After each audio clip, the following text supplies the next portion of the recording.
Si tout s'est bien passé, ce 16 décembre, entre 18h et 19h, une capsule contenant quelques kilos, entre 2 et 4, d'échantillons du sol lunaire s'est posée en Mongolie. Cette capsule, c'est celle de la mission Tianghe 5 qui se posait enfin sur Terre, après son lancement du 23 novembre. Pour célébrer ça, je vous propose donc de prendre quelques minutes pour revenir en images sur les différentes étapes de la mission. Mais avant, et en parlant d'images, une partie des échantillons de la capsule d'Hayabusa 2 ont été déballés entre guillemets et en voici, justement, une image. Avant de parler de Tianghe 5, j'aimerais, cependant, vous signaler que cet épisode fait suite à un épisode plus complet sur la mission qui en détaille mieux le fonctionnement et les différentes étapes. Le lien sera donc en fiche et en description.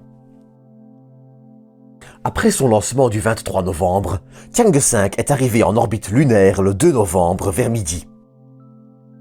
L'atterrisseur s'est ensuite séparé vers 20h et a entamé son atterrissage le 1er décembre à 15h57.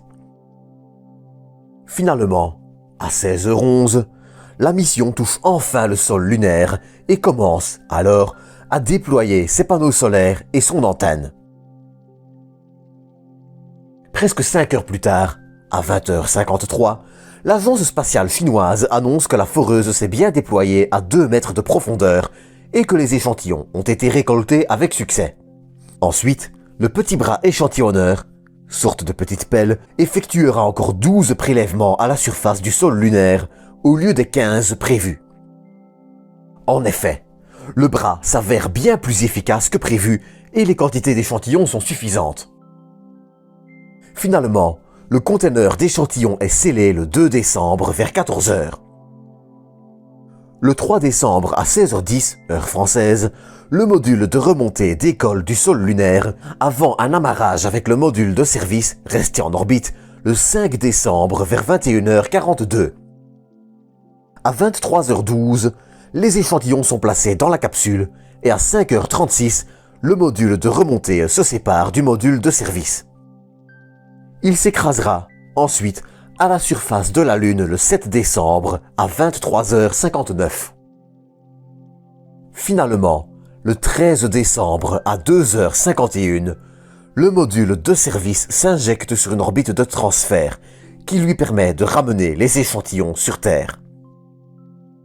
Arrivé à 5000 km d'altitude, le module de service largue la capsule afin de, lui, éviter la réentrée.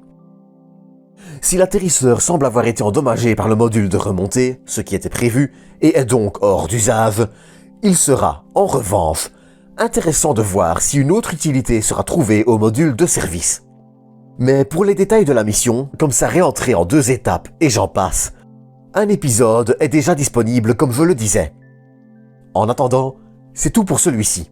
Sur ce, bonne soirée à vous, prenez soin de vous, prenez soin des autres, et à bientôt pour une nouvelle dose d'espace.